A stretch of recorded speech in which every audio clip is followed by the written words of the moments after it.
We didn't get a single agreement. So I think there were 5 applications, and after each, they just kept failing and failing, and then unions gave up. Sorry, can you just repeat that? Not a single agreement was delivered. Is that right?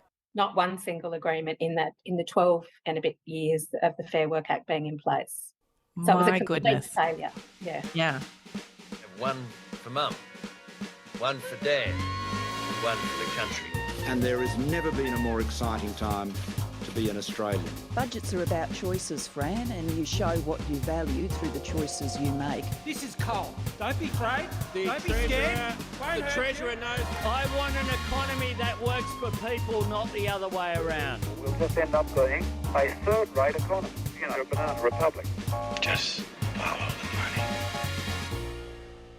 G'day, and welcome to Follow the Money, the Australia Institute's podcast that explains big economic issues in plain English. I'm Ebony Bennett, Deputy Director at the Australia Institute, and today we're going to tell you everything you need to know about multi-employer bargaining.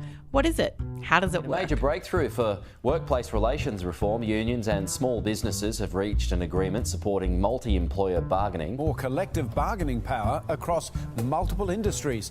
The move came out of the Jobs Summit. Multi-employer bargaining is where staff in the same industry but working for different companies band together to thrash out deals on pay and conditions. That would be higher wages from bargaining would help the cost of living. Look, multi-employer bargaining is not going to benefit our economy. More people that bargain, the more pay rises. The enterprise bargaining system is broken. It shuts most workers and firms out. More union power. We will fight this every step of the way if required. We don't seek to impose changes. What we seek to is to have discussions. Labor denies it will lead to more strikes. That means that there'll be more strikes. And it's necessary to get wages moving. And if you look at the successful economies that people want to be like, they have multi-employer bargaining.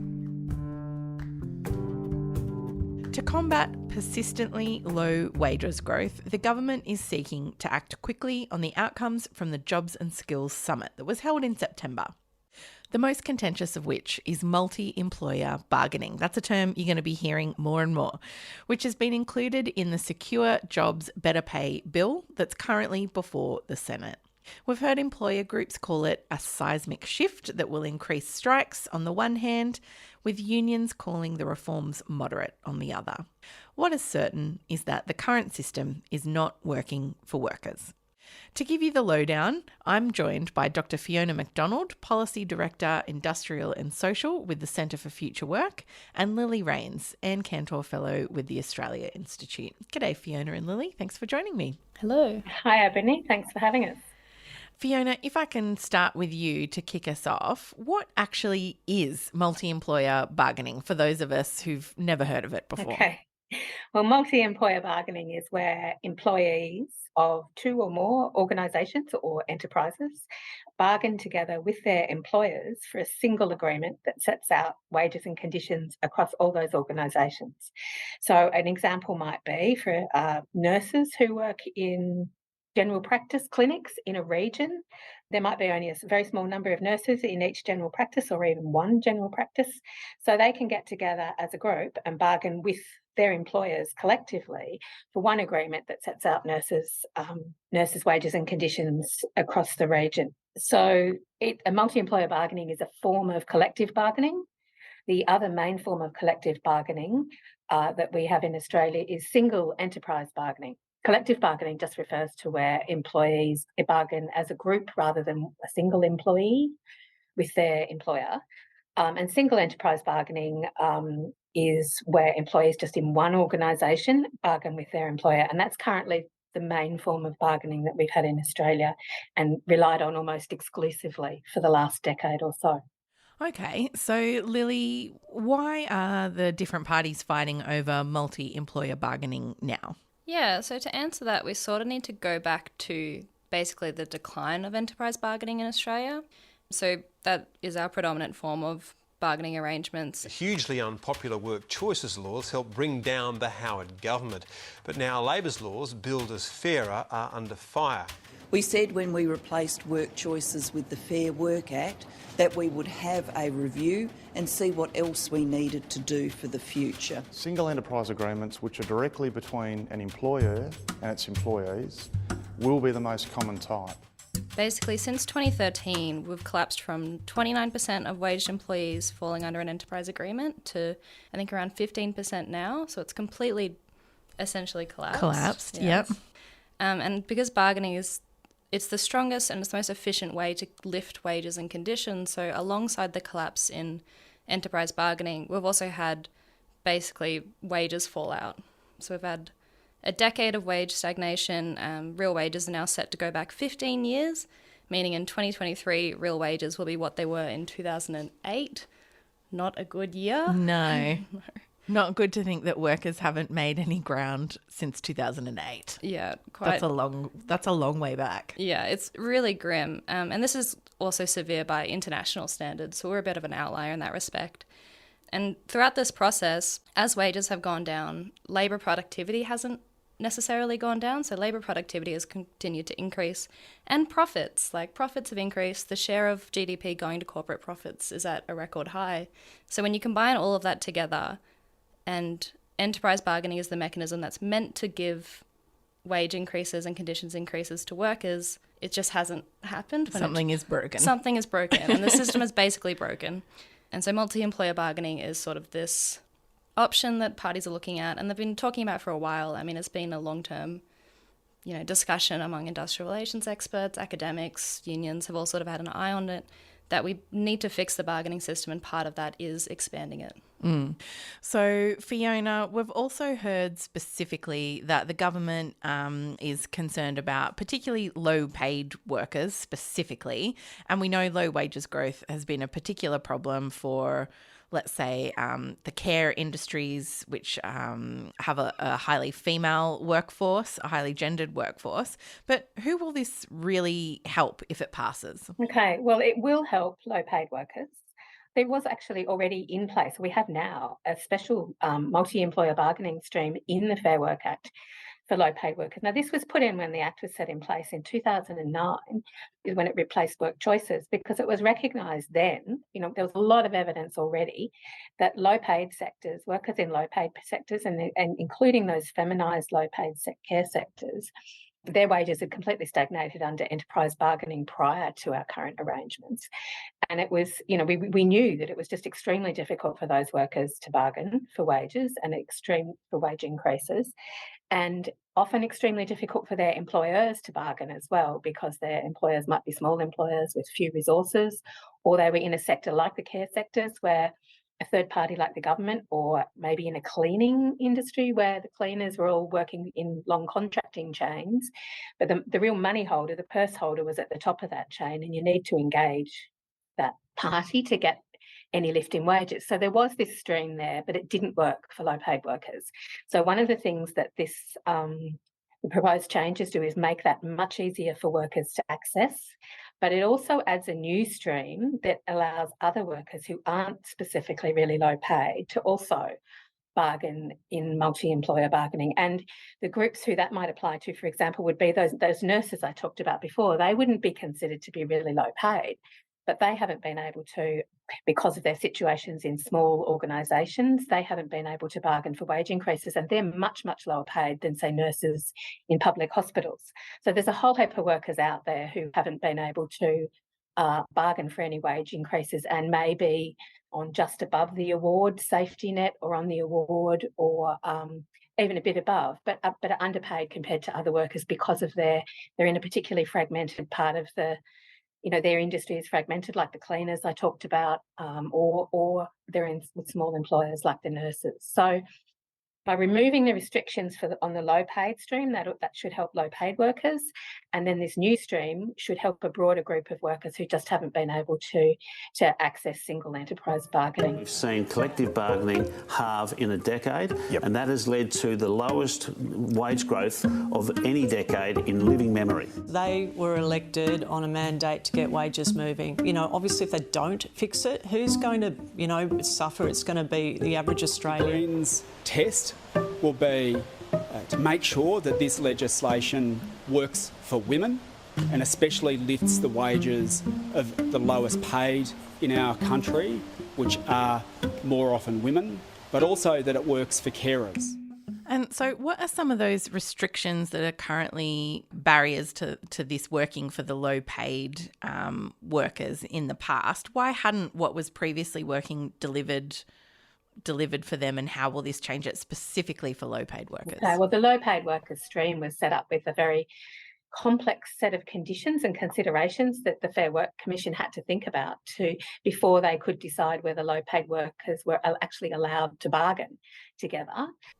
So there was a bunch of hurdles they had to clear before they could even do anything. We didn't get a single agreement. So I think there were 5 applications, and after each, they just kept failing, and then unions. Sorry, can you just repeat that? Not a single agreement was delivered. No, is that right? Not one single agreement in the 12 and a bit years of the Fair Work Act being in place. So it was a complete failure. Goodness. Yeah. And sorry, I cut you off there because that just staggered me. What were you saying the unions were saying? Well, they gave up in the end because it was just made so difficult. I mean, there were a whole heap of, it's quite complex, the reasons are all, but it was bureaucratic. It was really bureaucratic. And the changes recognised that. The explanatory memorandum says it's supposed to make it easier. This, the whole thing was supposed to it was supposed to be solving a problem. It hasn't solved that problem in any way whatsoever.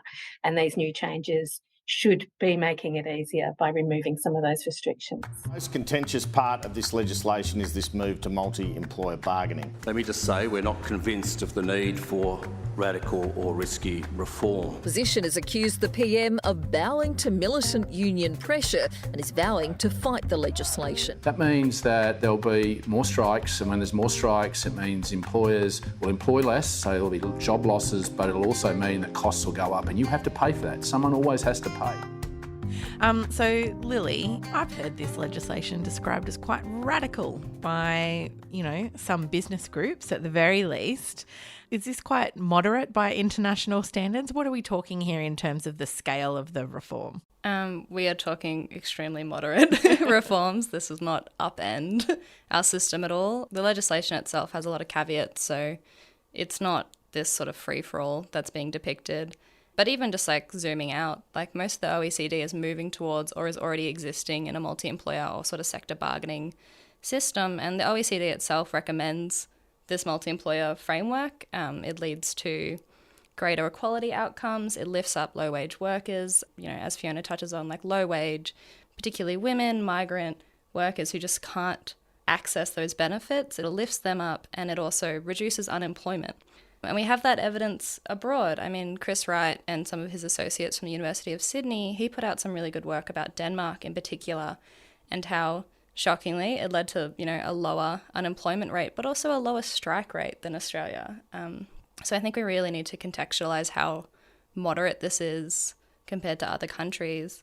And I think as well, our fixation on enterprise bargaining is sort of more of an outlier than the norm. It's really not that unusual to have an industrial relations system that is rebalanced in this way. And it, ultimately, I think helps working people.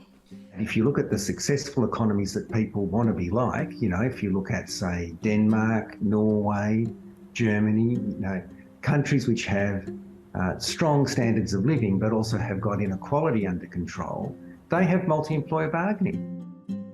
And Fiona, if I can just come back to you, those employer groups, Lily's outlined some of the ways in which this is just going to be good overall for workers. But what are the other outcomes, like she said, that we can be looking forward to if this system that has been broken is fixed?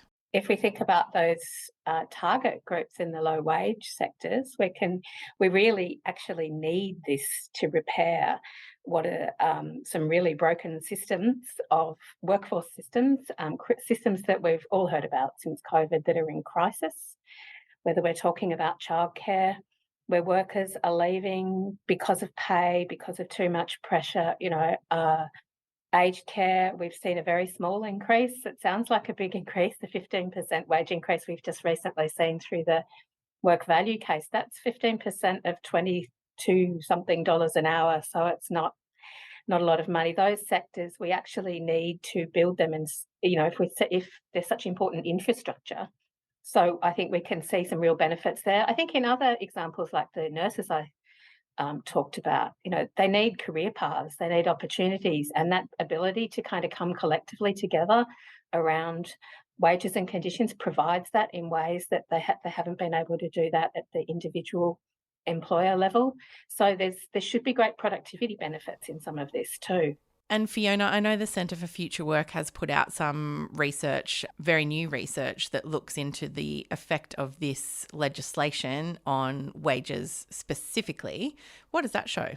Well, that shows that multi-employer bargaining across the board, as proposed in this legislation, could produce a 1.6% increase across the board in wages, which is about $15 billion per year in the first year.